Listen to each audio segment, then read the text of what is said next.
Mishmash! Kitbash Corner! Hey, today we're going to be doing our first episode of the Kitbash What If series. In this episode, it's pretty blatantly obvious we're doing a chaotic Titus, which is definitely a reality that is very hard for most of us to comprehend, in my opinion. But I definitely tried my best to make this a reality. I actually ended up trying to paint the original Titus figure ages ago, and I ended up canceling that video. Really didn't care for the paint job, and I ended up stripping him, and I'm actually kind of glad it happened, because now I get to capitalize off of it like a little rat. But I do want to make mention that I ended up putting out a poll for you guys to answer whether or not you wanted a Chaos Titus or a Renegade. And I decided I might as well just do both. I'm a pretty good ways into the other figure, but today you get the Chaosified Titus. But I'm gonna get on with the promotional stuff, then we can get into the kit bashing. Like always, make sure to leave a like, comment, and subscribe if you like what you see, share it with a friend, and if you really dig it, consider becoming a channel member. For $3 a month, you get to see my videos early, and for $5, you get a weekly Q&A as well as a model critique. To send in your models, you actually get some extra perks within the Mishmash Discord, and you can send them there. Just want to say a huge thank you to my channel members. You guys are amazing. And if you're interested in any products relating to Wargames Atlantic, especially Quar, you can hit my affiliate link in the description, doesn't cost you anything, and it really helps me out. But enough about the promotional stuff, let's get to the kit bashing. Alrighty, first and foremost, we're going to be doing Chaotic Titus. As you can see, my original Titus figure was stripped of paint, and he actually kind of fell apart, hence why I wanted to do a kit bash. Now, the first thing I want to do is actually remove the arms and slowly shave down all the little bits on the miniature that are very imperial-esque, purity seals, iconography.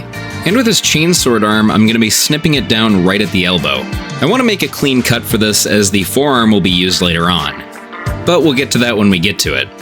I also want to sand things down to make sure I have a nice clean surface to glue on another piece. This other piece will be a Chaos Space Marine arm with a chainsword. And I'm going to be doing the exact same thing I did with the previous arm, snipping it right down at the elbow. After doing so, I used a little bit of Tamiya and I softly adhered it to the previous arm, and it fits rather nicely. There is admittedly a little bit of a gap between the two pieces, but this is easily alleviated using a tiny bit of sprue goo or just a little extra Tamiya. Overall, I really like how this fits together. The parts are actually pretty nice. They don't really feel like they're out of place in terms of size and proportion. Now after doing this, I would begin snipping down the loincloth on the miniature, and this was actually a little bit more of a messy project than I thought it was going to be. I really kind of had to take the pieces apart. Thankfully, I didn't glue him down when I initially built him, so this did make the operation a little bit easier. I will say though, I kind of wish I wasn't so violent with the snipping. It would have been nice to save the loincloth if I could, but that's, it's in the past, what can you do? I'd also do my best to snip and slice away at the belt buckle, and I would take my X-Acto knife and do a little bit more on the model itself. This, of course, I had to put a nice X through the middle of the Aquila, or the Ultramarines logo, rather. I was a little bit violent in doing this as well, but I think at the end of the day it looks pretty good. Though admittedly, I kind of wanted to go full NWO or CM Punk and just spray paint over the logo itself. But hey, enough of the goofy wrestling nonsense. Once I was happy with the carvings, I would glue him back together, or at least piece him back together. I didn't want him to be so adhered I couldn't pull him apart again if I needed to move something around, and I'm kind of glad I did so, as this next part would have been a pain in the ass. Since I snipped away at his loincloth, I decided to replace it with this tabard of sorts from another Chaos Marine. I would very gently snip this one down and carve away at the edges to make sure it would be pretty much entirely intact. Which was kind of a good thing. I did need to snip away a little bit more at the tabard itself, as well as Titus's lower groin. Man, I feel really bad doing this.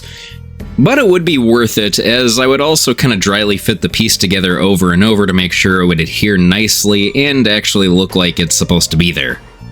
It really did fit well at the end of the day, although there's a little bit of it that does look a little bit awkward towards the lower portion, but I'm still happy with it overall.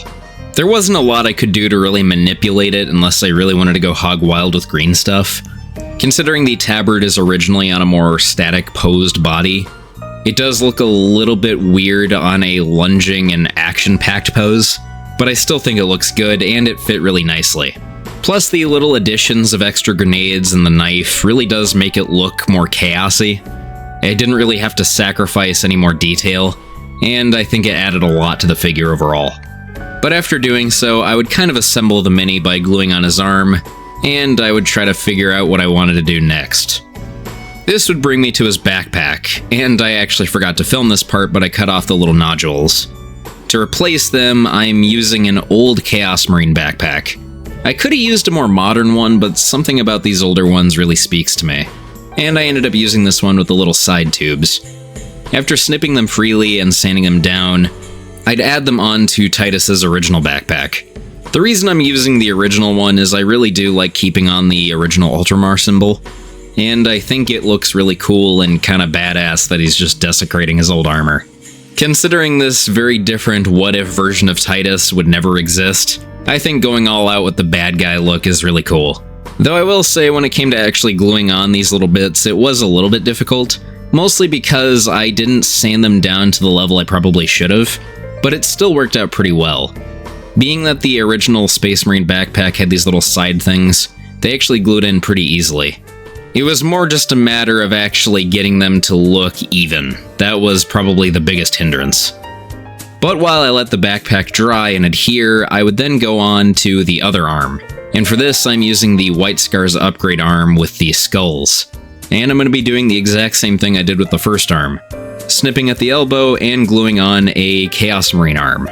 I will say I kind of wish I did this one over again. I did leave a little bit more of a gap than I probably should have, and I tried to fix this using a little bit of sprue goo, but it ended up getting a little bit gloopy and gloppy. And I would actually cover this up using some pure green stuff later on, but we'll get to that later.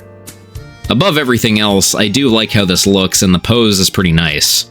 I think it does look pretty nasty and evil, having the little skull bits. I am almost a little disappointed that I don't have more of these, because I really like this bit, but at the end of the day, he still looks awesome, and he's a worthy miniature to have it.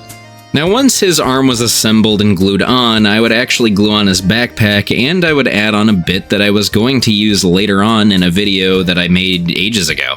Well, not ages ago, this little Chaos Star was actually from a Nurgling that I used in one of the earlier Kitbashes I did this year, this being the Demon Prince Nurgle guy.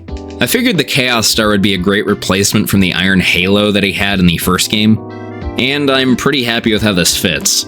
It was a little bit difficult budging it in between the two pieces of the Chaos backpack, but I'm still happy with how it looks overall. After fiddling with all the little pieces and making sure they stayed nicely in place, I would pick out a couple of pauldrons for him, and I admittedly got a little lazy.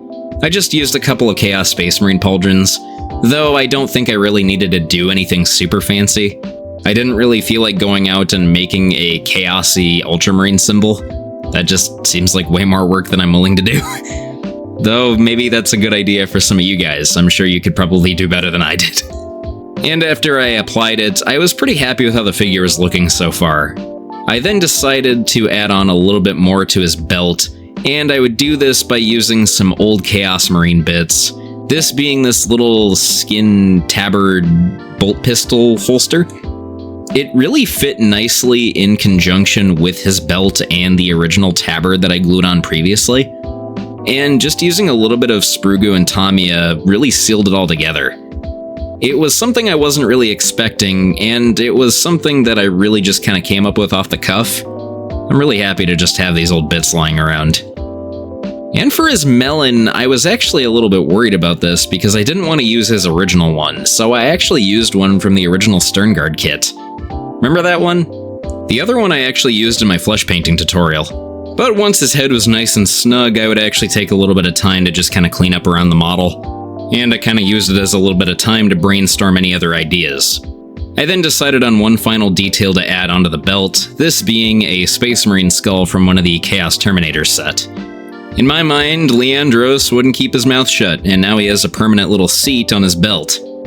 Which is very ironic because in this reality, he's technically right. But he still deserves it because he's bald and I hate him. Anyway, after doing so, I did decide to add one final little element to the miniature. This being some ratty green stuff tabarding, I would just kind of add this on to the underside of the miniature. It didn't really look terrible, it was mostly just to kind of like clean up the mini overall, and I used it as a little bit of a curtain for some of the uglier areas. Obviously, I don't think it really needed this, but it was something that I wanted to experiment with, and overall, if you don't like it, I don't blame you. But hey, it is what it is, and at the end of the day, I'm really happy with how this miniature turned out. I think there's a lot of different areas that you could go with for making a chaosified Titus. This model was actually kind of a challenge to create because it's really hard for me to imagine a chaosified Titus to begin with, which I think a lot of us share the same sentiment. But I'm pretty happy with what I was left with. I think one of my biggest goals that I had subconsciously was to make this figure look very undivided chaos-wise, and I think I did a pretty good job of doing that. I'm still not entirely sure how I'm going to paint him, and I'm almost tempted to maybe put it off to one of you guys to pick out a color scheme. Maybe do another poll of sorts. I don't know, you could just paint him as Ultramarines colors, but I'm not entirely sure how I would like that. But it is what it is. I'm still super duper happy with the figure overall, and I hope you liked it too. If you did, make sure to leave a like, comment, and subscribe, share it with a friend, and remember to mishmash Kitbash and paint some fantastic miniatures. And you're gonna. I promise. See ya.